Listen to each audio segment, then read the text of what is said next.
Cat's cow. I don't know why. I don't know. Here we are. This is what it is. We talked about a bad scary movie. Now we're going to talk about a good scary movie.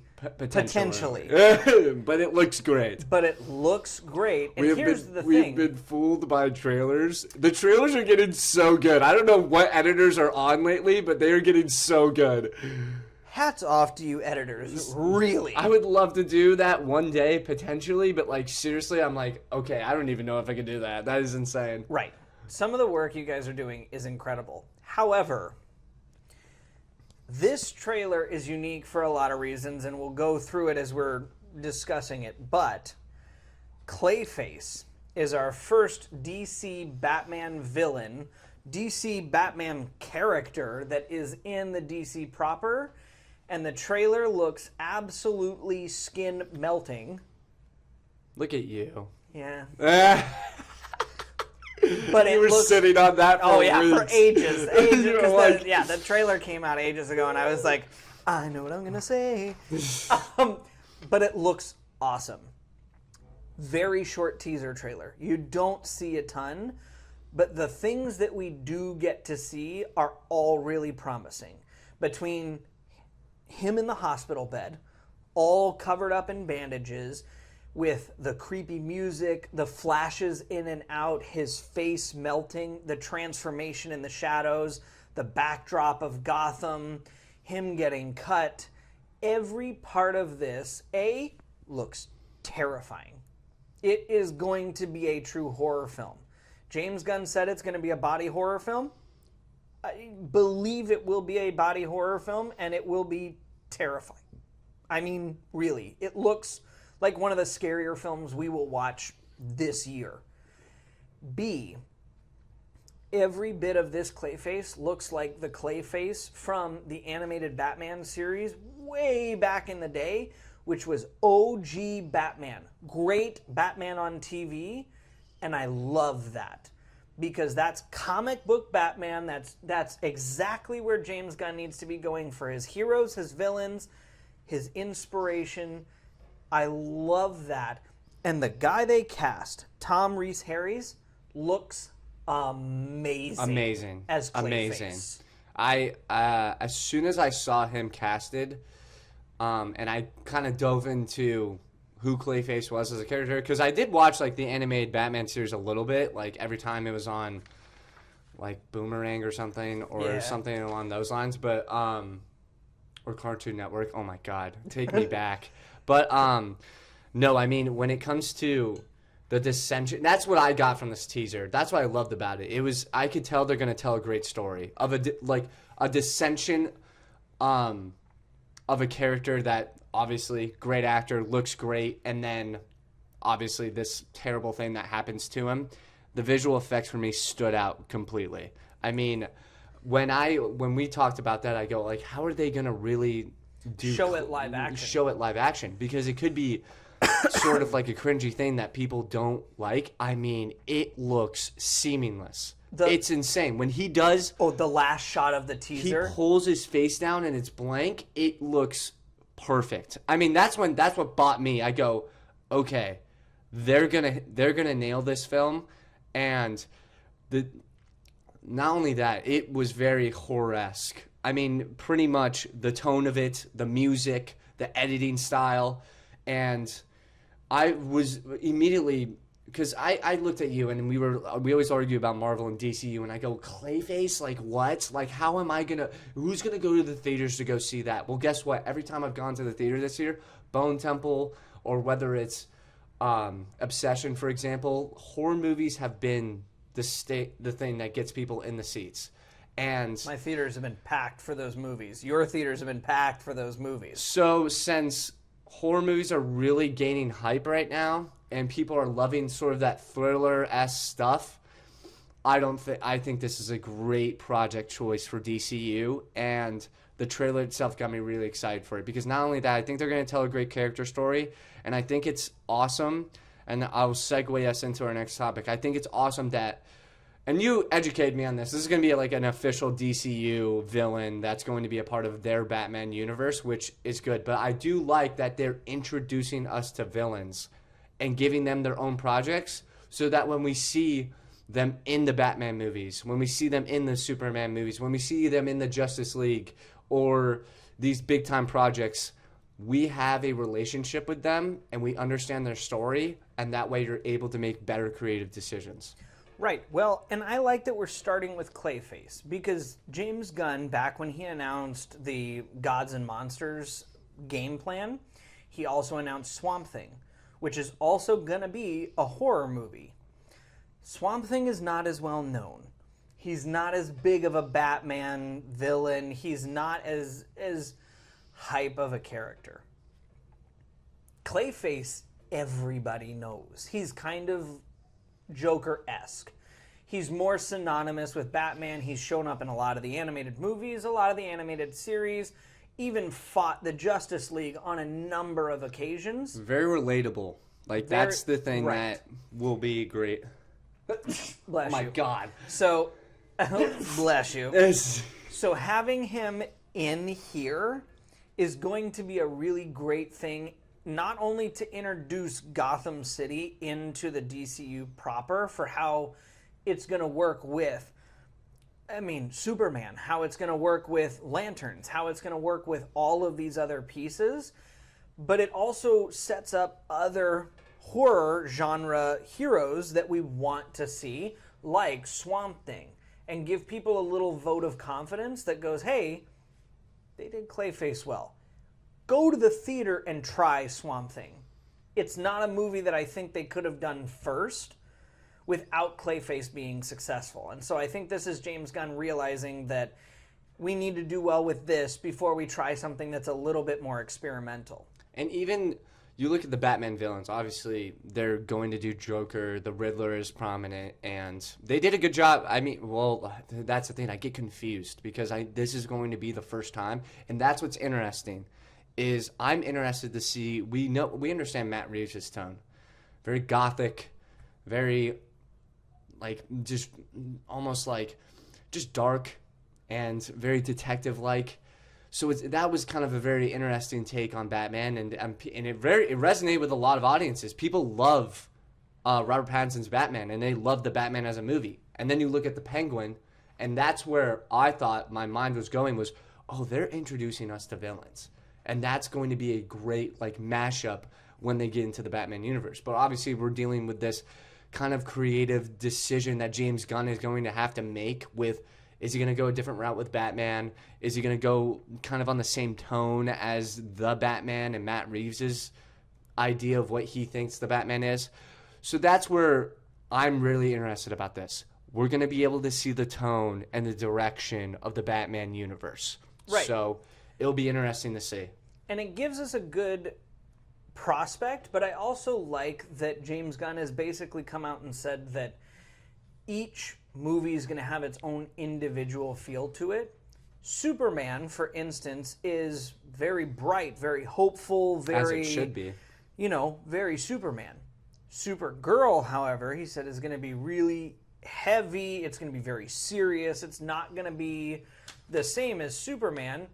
This is going to be a very horror-esque film.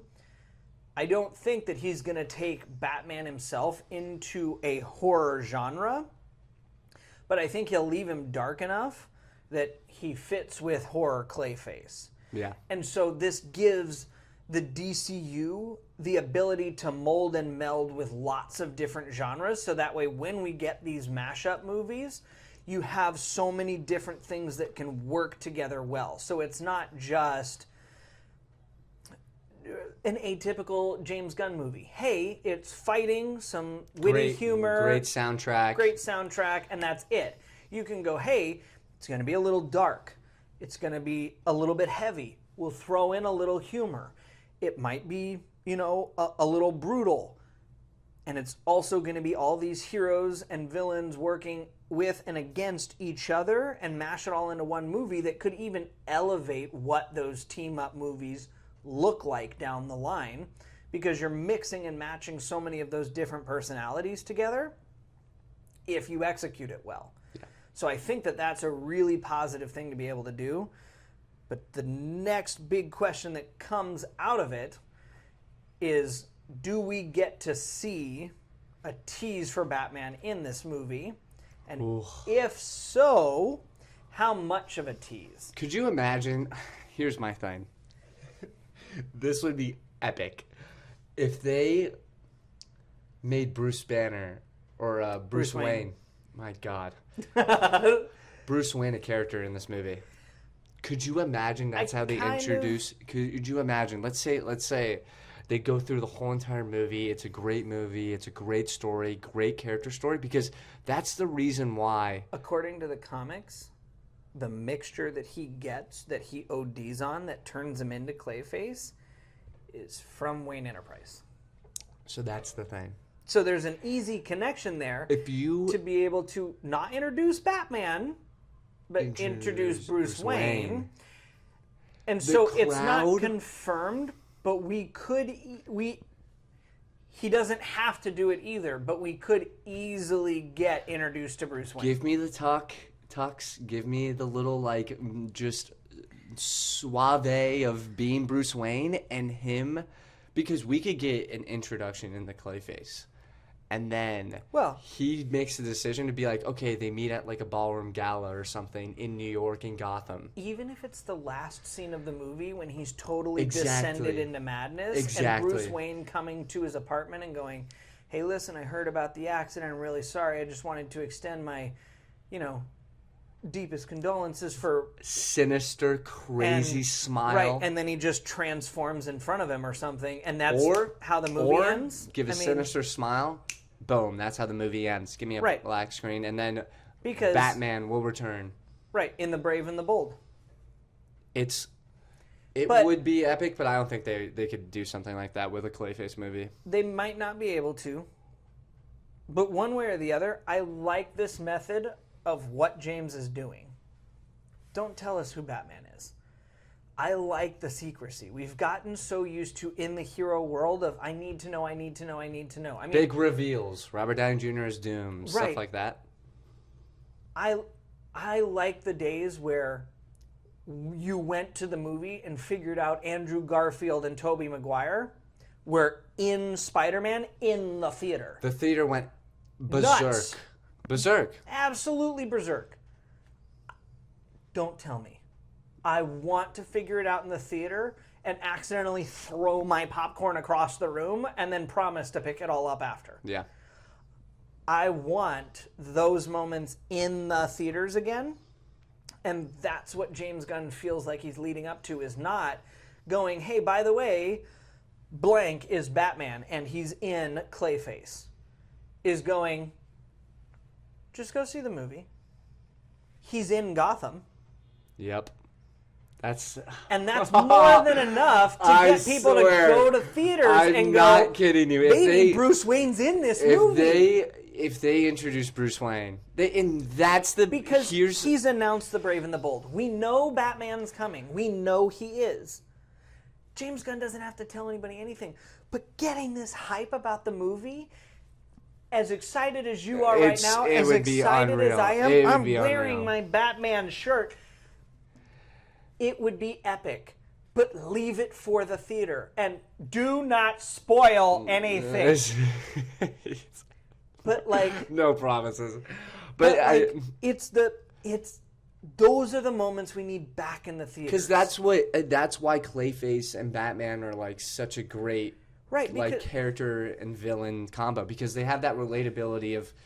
The Bruce Wayne has to be there, and that's the thing. And Bruce that's the thing feels so bad for what happened to him because it's his company's fault. And that's the Bruce Wayne that is the best in every comic, in every animated show, in every movie, is the one who does what he needs to as Batman, but cares. I mean, I sent you a reel and learns from his mistake of having money and greed and how to best use it for the people. Right. My God. I just ripped off there. But, so, this is, for many reasons, this is a really potentially, it could be groundbreaking. Supergirl looks like one of the best movies of the summer. Will lead into Man of Tomorrow and be great. Will lead into Man of Tomorrow, be great. Super excited about that. This could lead into Gotham. It's not one of those projects. Great. It's not one of those projects, but like me talking to you and coming up and thinking about what they could do with this, and we're excited that not only is it going to be a different genre, but they're going to really do a horror movie of this. Oh yeah, it's going to be James Gunn promised physical horror. Scare you. It's going to be body horror. It's going to be tense. It's going to be thrilling, and it will be a character that everybody relates to. And touches on a topic like obviously beauty and people trying to look Vanity and perfect as they possibly can, which is a very big topic in like our society today with social media and everything about that. It's like Doctor Strange, for example, like trying to find his purpose and he loses the only thing that's good, like his hands. So having that relatability with a villain like that, and then you bring in somebody like the Joker. The Riddler wasn't necessarily there was a relatability with him on like taking down the big guy, the money, the greed, and exposing like all those people. But this could be such a good villain in the Batman universe. Not only that, but we've got an announced and a director attached Bane and Deathstroke movie. That's crazy. Didn't know that. So Swamp Thing, Clayface, Bane, Deathstroke, all 4 confirmed Deathstroke characters has to be perfect in Gotham. Yeah. These are great characters to start with, especially because Bane's only been ever done once live action. Tom Hardy, you did an excellent job. A+. Deserved every flower you got for that. It is going to be tough. But I trust James to do it, and I actually wouldn't hate if he called Tom back and went, hey, reprise. He's a little too old right now. He is a little too old, but he'll do it fine. Deathstroke is great, and there's lots of guys that can play that. But if you execute all 4 of those villains, and 2 of them are a package deal in one movie, but you get those and the Brave and the Bold right, you've set up Superman perfect, you've set up Gotham City perfect, you've set up Lanterns well, and now you've got a functional DC universe that you have open possibilities to go where you want with. Yes. Who do you want for Batman? Okay, we have the same answer. We have the same answer. And we honestly, personally feel like it's the best choice because I saw him in an interview and he kind of was like, okay, here's the Bruce Wayne, now here's the Batman. I was like, okay. I was like, all right, dude, that was a great audition. Just give him the role. Right. Jensen Ackles, and he plays Soldier Boy in The Boys. If you don't recognize the name, which I personally suck at too, I suck at recognizing names. But Jensen Ackles could be, I think, the perfect blend. He could be the perfect DCU Batman. That's all I could say. He can pull off the perfect Bruce Wayne. He's got the suave to be able to be Bruce Wayne. And between what we've seen as Soldier Boy, what he did as Dean Winchester on Supernatural for years. Yes. He's shown the grit, the gore, the physicality to be able to pull off Batman. Oh, and by the way, he's a huge comic book nerd who loves Batman. Give the man the role. He's 6'1", and he actually went and got in shape to play Soldier Boy. He showed up to the cast of The Boys, ripped, and every cast member was like, what are you doing? And he was like, we don't have to get in shape for this role. And they were like, dude, they'll pad out your costume. And he was like, oh. I'm like, it's pretty funny. Dude, let him be Batman. He went and got in shape to play Soldier Boy. Let this man become Batman. He will let him play Batman. And I mean, there's Alan Richardson, who would be good, but which I like. But I don't think he could. He's a little too large of a presence for Bruce Wayne. Yeah. And I like him, and he's got plenty. Let me rephrase this.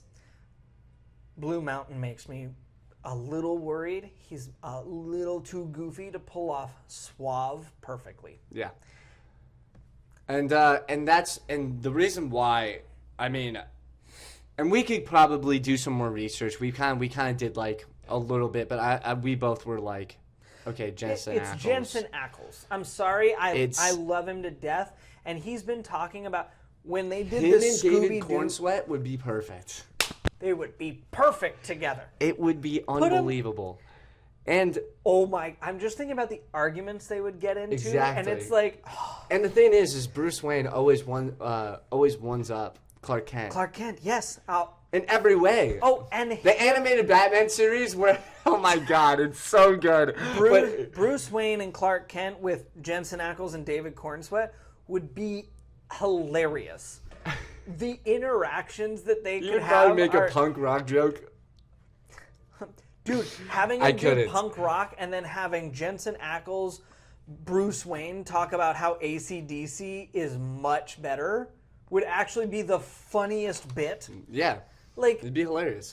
But that's the thing. That's why it's not that I hate Robert Pattinson's Batman. No, but it's Bruce Wayne. His Bruce Wayne sucks. It's awful. I'm sorry. It's not good. And okay. People can make the argument with me, okay? Yes. All right. I understand. It's a good creative take. And I think the Batman Part 2 is going to be a good movie. The Batman was a good movie, especially with the Penguin and Matt Reeves' universe. I am starting to love it. But if you're telling me in a James Gunn DCU that you're going to have this like gothic, depressed Batman, Bruce Wayne, like I'm not doing it. It doesn't work. You can't. I love Pattinson. He's been in so many good projects, and he is going to be in so many good projects. He will go down as one of the greatest actors of all time. He is unbelievably talented. Matt Reeves messed up Bruce Wayne in Part 1. Messed it up. And that is that's my biggest critique in the Batman. It's way too... There is a darkness to Gotham, I understand, and that is why his character is so amazing. The Batman is so amazing. It's like Daredevil in the MCU, for example. He does have a darkness, but it's not what he put on screen. It's like Matthew Murdock being, you know what I mean? Well, it was Zack Snyder's Superman when he was running around in the dark costume, all depressed, and I'm like, that's not Superman. Yes. Okay, I'm sorry. Like it's a cool concept, and you know what? He's super cool walking away from the explosion. But Superman actually cares more about people than he does anything else, and you just let an oil tanker blow up behind Superman, killing 500 people. That's not a Superman move. It looks cool, but that's not Superman. But I think Lex Luthor just destroyed a building. And he was in it. Right. And I'm like...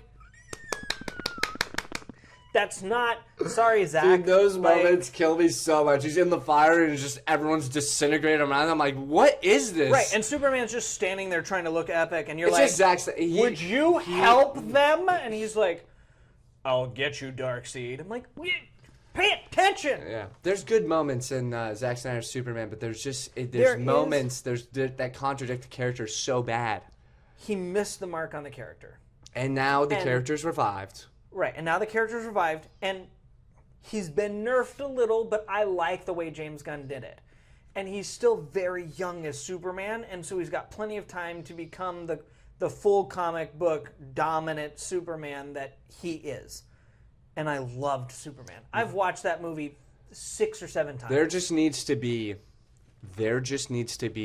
a, not only like an ideological like difference between Superman and Batman, because that's what makes, because they're the leaders of the Justice League. That is what gives their discussions their friction. Because each one of them has like a completely different perspective on how the Earth should be, or how people are on Earth, and how human beings interact with each other. Those conversations, like in the Justice League, for example, and when they have those one-on-ones in the animated show, it's some of the best content ever. And that's why I just can't go with Robert Pattinson's Batman. Like, I respect people being like this. It will be I honestly think that's why James Gunn said, hey, Matt Reeves is going to get Batman 2, but he's not a part of my DCU. And I respect him for that decision, because the Batman one, like you and I have both said, it was a good movie. But I there's think James parts... Gunn looked at it and went, that Bruce Wayne does not fit in my DC and universe. don't give me this... Because it doesn't. It has to. It literally has to. That's the reason Bruce why... Wayne doesn't fit with Clark Kent, with everything else, then the whole thing falls apart. It falls because apart. Batman and Superman sit at the front of the table in the DC universe. This is like accidentally casting Tom Cruise as Iron Man. Would it have been fine? Maybe, because, people would have still gone to see Iron Man. But when you put Tom Cruise next to Chris Evans, are they going to have the chemistry? Does it work? Because if it doesn't, then the whole MCU takes a hit, because the Captain America and Iron Man sit at the front of that table. Yeah. Batman and Superman sit at the front of that table. If they aren't leading the show, and you don't get David Cornsweet and, in my humble opinion, Jensen Ackles exactly right, Yep. then you've messed up everything that trickles down, because those are your leaders of the Justice League. Those are your leaders of the Avengers. And if he gets somebody else that, is like a David Cornsweet, where we don't really know what he's been in, and he's an up-and-coming actor, I'm completely fine with it. You just have to prove me. We're talking about Clayface. I've never heard of this guy. No, I've never heard of him. Never heard of him. Said his name for the first time this morning. He looks great, though. Exactly. And I tell you what, if he turns out to be great, and you I'll believe it. cast good... Could you imagine if there's I'm just thinking of this moment You're of just somebody so hyped for Bruce Wayne to just come on the somebody we screen. don't know, and then he goes, "Oh, hey, Bruce." I would freak out. I would literally fall out of my seat. I almost want to try and take a random At day a gala, off and he's with two girls, and he's just like, "Oh, hey." I almost want to try and see if we can go see this movie together, because if Bruce Wayne is in this movie and you see it before I do, I know you're going to tell me. No, it would be so bad. Because you're going to text me in the movie and being like, "Oh my gosh, I can't believe it." And I'm going to be like, "I'm at work. You can't do that." No, you're going to look at me and you're going to be like, "Did you see it?" And then I'm going to be like, and you're going to be like, "Damn it." Hey, Rochi, I'm sick. What do you mean you're sick? Achoo! I have to go home. What do you mean you have to go home? I have to go see Clayface. I have Batman's in it. Rochi, I'm leaving. I'm going home. This is the perfect movie for you. This is the perfect I'm movie. so excited for this movie. Yeah. I'm excited for, and we'll cap this off, I'm excited for the amount of content that is going to be coming out for the DCU in the coming months. I do need to watch, I did so bad, but I've been just watching movies and watching Marvel stuff, but I do need to watch Peacemaker to kind of see that a little bit. I need to watch Peacemaker People too. saying they were kind of disappointed about the season finale. For some reason, my brain infected my brain and was like, okay, I don't really need to watch that, but I do definitely need to see it. Especially since he made a surprise appearance in Superman, so he's going to be a prominent figure in the DCU. He'll be around. But the amount of superhero content that we will be getting, in the summertime, well, and into the fall too. In the fall is going to be a big moment for DC. I feel Green Lanterns that's where they're going to take over. And Clayface. Marvel kind of took over because they took advantage of this little tiny bit of spring that they were like, okay, we're going to introduce two characters that people love the most, and that's Daredevil and Punisher. We will be reviewing Punisher pretty soon. I will watch that probably today because I have time to do it. But no, it's going to be exciting for sure. I'm really excited for Supergirl. The Supergirl and Spider-Man comparison will be there, which will be I will be completely open-minded to. But I am excited for some of the stuff that they're doing. And I'm really excited for the Lanterns because it is a TV series. A little worried about, not necessarily worried. I mean, as long as they tell a good story and they introduce the Lanterns really well, then that's going to be a very big positive because Zack Snyder wasn't able to do so. The latest teaser trailer has me really hyped up. The story looks a lot more fleshed out in the later teaser trailer, and it's very comic lantern focused. Which is good. It has me really excited. Nathan Fillion's going to show up in it. We talked about it before when we did the initial trailer breakdown. I love both of the actors that are in it. I'm very excited for Clayface. Super excited for Supergirl. And Matthew Lillard just got added to Man of Tomorrow, reuniting him and James Gunn for the first time since Scooby-Doo. So I am absolutely thrilled for that. Can't wait to see what they're going to cook up. Exciting times for the DCU. And if you really just look at it, and I think Marvel will have a really successful year, but this could be, if they really do nail their projects, especially could be epic for the company. Could be epic for DCU, and we really are going to be. The only thing, and I'll cap it off here, the only thing that I am scared about is Matt Reeves' universe being good. And then... Yeah, it's taken a long time. But I know that James works closely with him to try and iron that out. So I wonder if the Batman Part 2 is good, and then you look at kind of their universe, and then maybe like people like just can't get out of their brains that like we need a new Batman because of the Bruce Wayne, that could kind of hurt maybe the DCU's, like, not necessarily product, but people just believing in it, I guess. Like, or just people maybe being stubborn and being like, oh my God, why did we get Robert Pattinson in this? You see, but it's like the Andrew Garfield and Tom Holland debate. I think that motivates James even more to make sure that whoever is cast as Batman, I'm the superhero guy, you're not, is really to go, hey, this is why I'm at the head of the table. Trust me, when you get Batman, it'll be Batman. It'll be Bruce Wayne. It's not going to be almost, it's not going to be close enough. It's going to be, trust me, it'll be Batman. It will be Bruce Wayne. And I think that's what we hold on for. I expect Matt Reeves to be good. I don't expect that Robert Pattinson is suddenly going to be Bruce Wayne. Because I'm sorry, he's just not. Listen, I love you, Pattinson. I'm excited. So much superhero content coming. It's going to be great, and I almost just knocked over everything. More heroes. I'm Batman.